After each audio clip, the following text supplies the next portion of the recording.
Saya menyamai buku itu seperti guru. Oke, siap. Guru itu kan memang sampai kapanpun akan terus dibutuhkan. Buku ini saya tulis dengan sederhana untuk orang yang sederhana pula. Oke. Itu Mama. Ini Olon Podcast, datang duduk wora. Welcome to the Lone Podcast. Datang duduk wora. Terima kasih untuk teman-teman yang sudah like, comment, subscribe Kempu channel YouTube. Kami ucapkan terima kasih banyak. Tuhan Yesus memberkati kalian semua. Dan untuk teman-teman mungkin yang baru bergabung di channel YouTube ini, saya ucapkan welcome to home. Selamat datang di Lone Podcast. Dan di channel YouTube ini akan banyak sekali mengundang teman-teman yang punya kisah-kisah inspiratif yang bisa berbagi untuk teman-teman semua di sini. Dan kali ini kita sudah kedatangan seorang anak muda yang sangat keren. Kenapa saya bilang sangat keren? Karena pokoknya keren sekali. Dia membiayai hidupnya dari buku-bukunya. Luar biasa. Saya senang nih kalau ada anak muda yang inspiratif seperti ini. Luar biasa sekali. Jauh-jauh dari Ende nih. Saya langsung perkenalkan. Ada Firlado. Terima kasih sudah mengundang saya. Bro, terima kasih banyak karena sudah mau nongkrong di Deal On Podcast. Kenapa saya harus sampai ke nongkrong? Karena tagline-nya kami datang dulu ke Wora, jadi ngobrolnya santai. Menarik ya. Terus beliau jauh-jauh dari Inde, orang Inde, dan dia saat ini berdomisili di Jakarta sebenarnya. Dia kuliah di Jakarta, tetapi di hari ini berlibur di sini dan dia launching buku ketiganya di Maumere. Luar biasa. Dan dia salah satu yang direkomendasikan dan kami berhasil undang di sini. Direkomendasikan oleh Bro Yosi Fernandes, luar biasa. Yang punya buku juga kemarin launching. Terima kasih banyak. Kenapa saya belakangan ini undang teman-teman yang punya buku? Kenapa? Karena ya harus saya undang mereka karena memang minat bacanya orang Maumere, minat bacanya kita saat ini kurang, jadi saya harus undang mereka untuk menjelaskan kenapa mereka membuat buku di saat minat baca berkurang nih. Apalagi 3 buku, bro. Oke, bro. Bisa memperkenalkan diri terlebih dahulu? Oke, terima kasih banyak. Nama saya Firlado. Saya sudah tinggal di Jakarta belum lama, 6 tahun. Lama itu. 6 tahun. Dan sejak September 2021 kemarin saya sudah sementara waktu menetap di Maumere. Menunggu waktu untuk pulang. Oke, siap. Saya pikir jodohnya orang Maumere ini kayaknya harus nunggu. Amin kan ya? Diaminkan. Amin kan. Ya, bro harus sadar sedikit. Kalau memang jodoh orang Maumere harus tulis buku juga tentang Belis ya. Boleh. Puisi-puisi tentang Belis dan sebagainya. Tetapi ya sebagai orang Maumere harus sampaikan wanita-wanita Maumere itu cantik-cantik. Jadi harus dah. Sangat cantik. Harus bisa dibikinkan puisi juga. Sangat cantik, dan itu mengapa wanita Maumere cantik sampai belisnya mahal. Oke, siap. Karena mereka cantik. Oke, siap, hormat. Nah, untuk bro sendiri nih, kenapa bisa bikin sampai 3 buku nih? Kenapa kan tadi sudah disampaikan Yosi baru mulai awal 1 nih, tapi bro sudah 3 nih. langsung 3 nih kan, luar biasa nih. Oke, sebenarnya kan awalnya terinspirasi, yes. Awalnya itu memang berpikir untuk bagaimana caranya mendapatkan uang. Tapi itu nomor 2-nya. Yang nomor 1-nya adalah kenapa saya menulis terapi untuk menyembuhkan. Setelah sekian banyak cara dicoba, akhirnya saya mencoba untuk menulis. Dan di sana tempat yang tepat untuk saya menyembuhkan segalanya. Oke. Itu perlu kita apresiasi, bro. Oke, memang seperti yang saya sudah bilang bahwa inspirasi saya menulis adalah menyembuhkan. Jadi buku pertama saya tulis itu ya untuk bagaimana saya menyembuhkan luka karena kehilangan bapak. Dan di tahun 2020 saya menerbitkan buku bertepatan pula dengan beliau meninggal untuk genap tahun yang ke-20. Oke, luar biasa.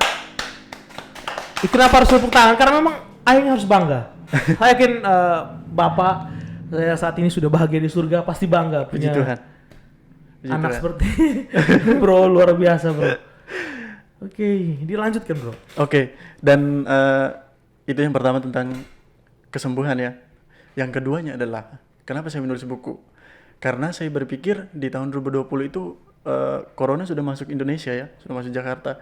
Dan bagaimana yang terjadi dengan Jakarta waktu itu ya kita semua pasti tahu. Dan saya salah satu orang yang tidak bisa bekerja saat itu. Akhirnya saya berpikir bagaimana caranya saya supaya tetap bisa melanjutkan kuliah. Di saat saya tidak punya pekerjaan. Kan aneh. Iya. Bagaimana mungkin saya bisa lanjut kuliah kalau saya tidak punya uang? Dan puji Tuhan, buku-buku ini menghasilkan uang untuk saya. Oke, siap. Nah, bisa diceritakan sedikit kok akhirnya bisa menulis buku. Siapa saja ada orang-orang yang ada di belakang layar, siapa saja yang mendukung, akhirnya bisa terciptalah buku pertama. Oke, yang sangat saya ucapkan limpah terima kasih itu adalah teman-teman yang ada di sosial media saya, khususnya Facebook. Mereka adalah orang-orang yang sangat mendukung saya. Sampai ada yang karena mungkin malu atau tidak mau terlihat di kolom komentar, mereka mencoba untuk menghubungi saya lewat inbox dan memberi semangat, ayo tulis buku, ayo bikin buku, kami pasti beli dan pasti banyak yang minat. Jadi netizen ini yang Iya. Akhirnya semua orang kan ada yang bilang ngapain sih main sosial media, nggak ada gunanya. Tapi tidak semua. Nyatanya saya bisa menjual buku-buku saya lewat sosial media malah. Oke, siap. Banyak yang laku. Oke. Itu kan keren. Siap.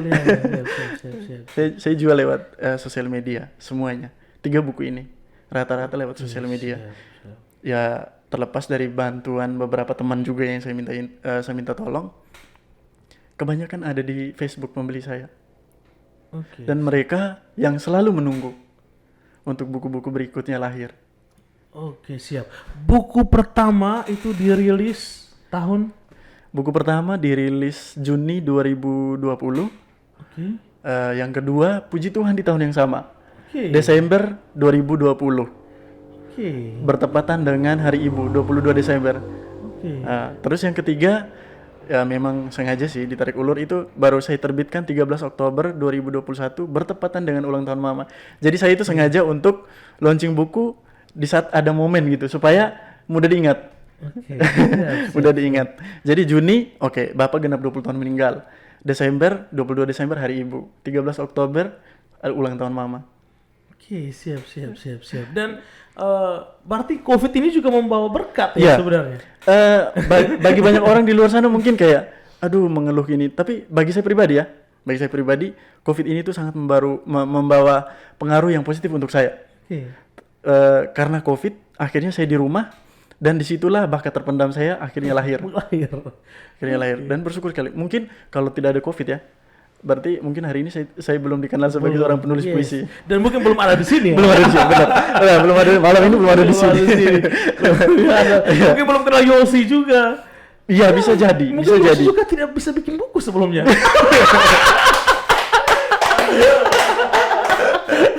Tapi hormati Yosi sebenarnya. Yosi juga salah satu teman, akhirnya jadi teman, akhirnya jadi teman, jadi sahabat, akhirnya banyak belajar, tukar pikiran dan sebagainya. Kayaknya ke depannya kayaknya harus belajar deh, kayaknya bisa bikin buku deh kayaknya. Tapi saya tertarik dengan apa yang disampaikan oleh Bro Fir tadi bahwa dalam perjalanan momen-momen itu yang diambil untuk peluncuran bukunya, itu luar biasa sekali, bro. Artinya bahwa sepele nih halnya nih.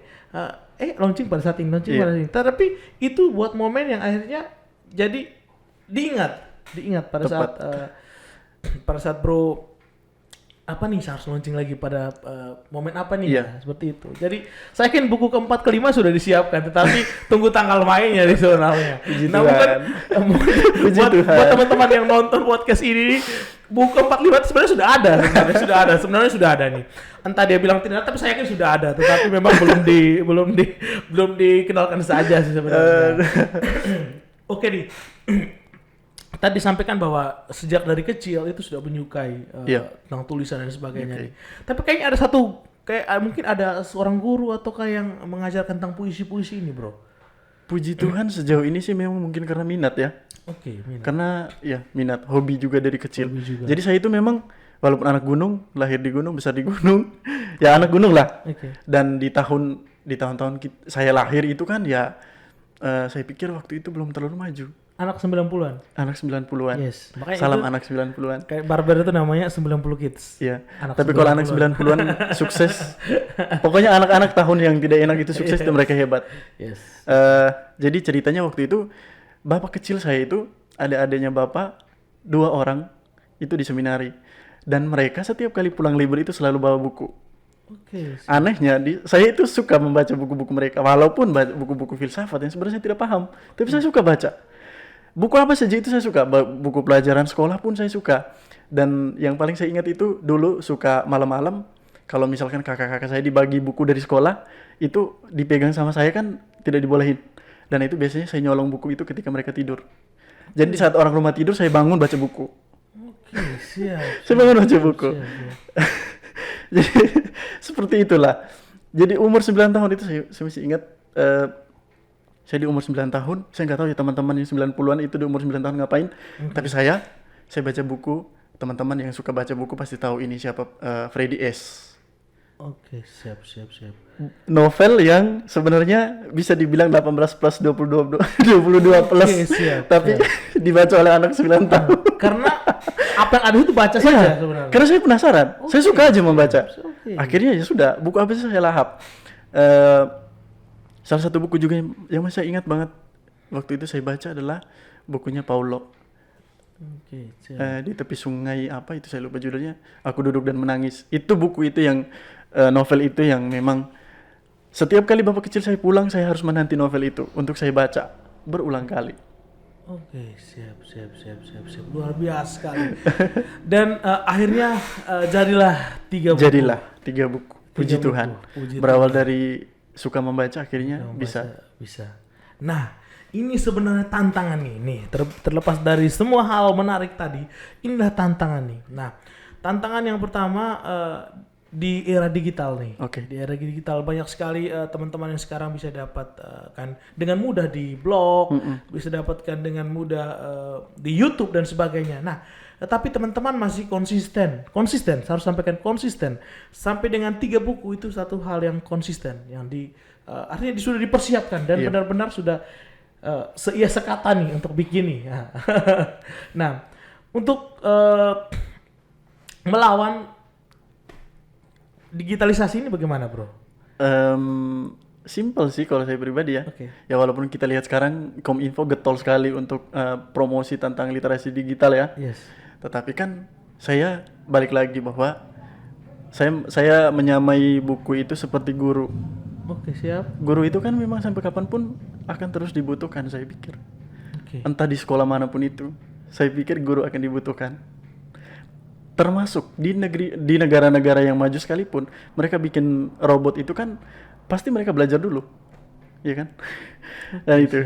Dan Sesimpel itu. Ya sesimpel itu. Itu yang pertama. Yang kedua, saya yakin sekali setiap penulis akan menemukan pembacanya masing-masing. Oke, siap. Itu yang akhirnya membuat saya konsisten bikin buku. Karena saya sudah tahu siapa aja pembaca saya. Oke. Berapa banyak pembaca saya. Nyatanya dari ketiga buku, bukan mau sombong ya, tapi memang saya sengaja untuk cetaknya terbatas 200 eksemplar. Dan 3 buku itu puji Tuhan 200 eksemplar laku semua terjual. Oke, semua. Oke, Semuanya oke. aku Luar biasa dan menghasilkan cuan, bro. Iya, menghasilkan uang. Cuan. Oke. Menghasilkan uang. Itu yang menariknya, menghasilkan uang. Oke, siap. Di dunia sekarang kita sangat butuh ini. Betul. Dan apa saja yang kita kerjakan dan apa saja yang kita kerjakan hobi Iya. dan menghasilkan itu hal yang luar biasa, bro. Oke. Sama seperti kami ngobrol-ngobrol begini dan ya mungkin kita dapat uang. Ya. Makanya ada teman-teman yang sharing ke saya, kakak saya mau bikin buku tapi kok saya belum berani segala macam. Saya bilang ke mereka bahwa tidak usah malu, tidak perlu takut. Semua orang akan menemukan pembacanya masing-masing. Gitu. Saya selalu bilang ke mereka itu. Terus saya bilang ke mereka, oh kakak kami tuh biasanya begini. Biasanya itu orang-orang yang sudah lebih dulu berkecimpung di dunia literasi atau di puisi sastra, terutama dunia sastra, itu mereka selalu bilang bahwa oh tulisan kamu itu kurang begini, kamu harus seperti ini, membandingkan dengan orang-orang sastrawan zaman dulu, angkatan 86 segala macam itu kan, Khairil Anwar, siapa-siapa itu, pokoknya yang legend itu ya. Dan saya bilang ke mereka, oke, itu nggak salah ya, itu nggak salah. Itu jadikan mereka itu sebagai referensi. Silahkan baca karya mereka sebanyak mungkin. Karena itu membuka jalan kita untuk menulis. Betul. Karena salah satu profesor Pak Tengsu, pencetus pentigraf, dia bilang bahwa karya sastra itu nggak ada yang orisinal. Jadi karya sastra itu lahir dari sastra-sastra sebelumnya. Betul. Jadi dia tidak mati, terus lahir. Misalkan dari obrolan kita malam ini tiba-tiba ada yang nonton, besok dia bikin karya. Betul. Kita nggak tahu. Dan saya kira itu ada di belakang teman di belakang yang bikin karya. Tapi terlepas dari itu semua, saya yakin banyak sekali pihak-pihak yang mendukung nih. Mungkin pada kesempatan ini mungkin mau disampaikan nih untuk pihak-pihak yang sejauh ini mendukung sampai terciptanya 3 karya ini, bro. Yang paling pertama itu saya mau bilang terima kasih kepada teman-teman Facebook. Oke. Karena mereka orang-orang pertama yang membangunkan hobi saya yang sekian lama mati suri. Oke. Mereka membangunkan itu teman-teman Facebook. Yang kedua mungkin orang-orang yang selama ini sudah banyak membantu menjual buku-buku saya. Kalau keluarga mungkin enggak. Di sini agak sombong ya. Di sini saya nggak mau bilang bahwa keluarga ucapan terima kasih untuk keluarga karena mereka hampir-hampir nggak pernah berkontribusi. Oke, tapi ya memang sorry ya, saya tuh bingung ya, maksudnya sejauh ini ini minta maaf nih untuk keluarganya. Tetapi memang ini banyak orang yang kayak ya keluarga yang mendukung dan sebagainya, tapi ini langsung di-cut ya. Oke. Kalau saya beda. Saya beda. Saya berjuang itu lebih banyak mendukung orang dari luar ketimbang circle keluarga. Oke, berarti keluarga tidak penting ya? Bukan. Kadang-kadang pada beberapa urusan keluarga itu tidak penting. Betul. Ya. Betul. Sejauh ini nih dukungan dari keluarga. Ya itu, sepertinya saya sudah bilang tadi bahwa untuk saya berkarya di buku ya, itu saya bisa bilang bahwa tidak ada dukungan sih dari keluarga, dan memang tidak penting. Oke. Dalam hal menulis ya, Okay, saya pikir dukungan mereka itu tidak terlalu penting bagi saya. Oke, Iya. siap. It's okay. Itu Iya. bebas ya, bebas. Iya, bebas. Bebas. Dan saya pikir kalau mereka menonton ini pun mereka setuju dengan omongan saya. Dan memang kenyataannya memang seperti itu. Oke. Kayaknya pas. Tapi saya pikir banyak sekali teman-teman yang mendukung seperti yang disampaikan bahwa teman-teman Facebook Iya.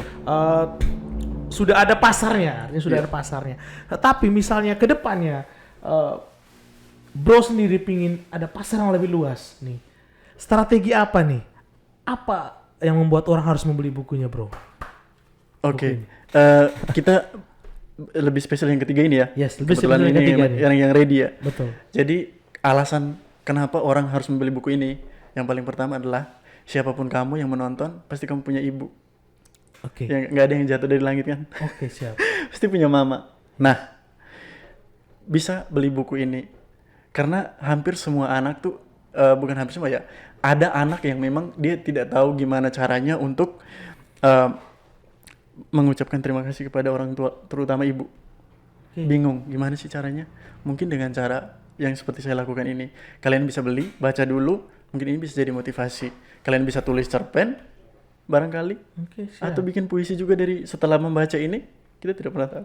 Oke, siap. Nah, apa yang membuat buku ini spesial di mata kamu, bro? Spesial di mata saya. Yes. Karena buku ini saya tulis dengan sederhana untuk orang yang sederhana pula. Oke. Itu mama.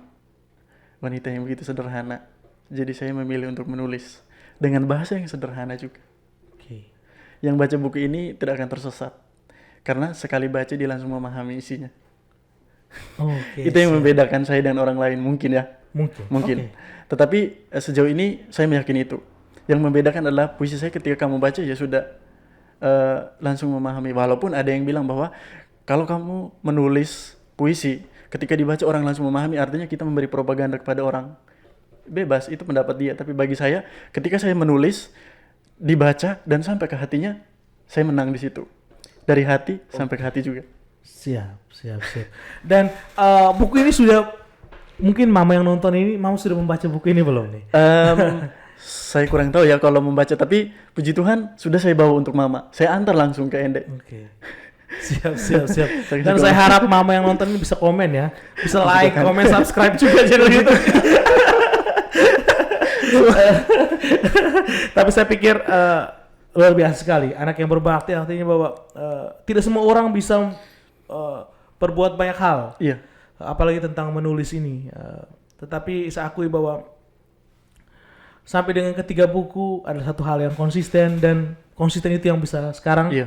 selain hobi tapi bisa menghasilkan cuan. Itu yang paling penting. Betul. Cuan. Garis bawahi. Cuan. Dan tadi sempat kita sudah cerita di belakang bahwa sudah sampai di pergi berlibur di Iya. beberapa tempat. Puji Tuhan.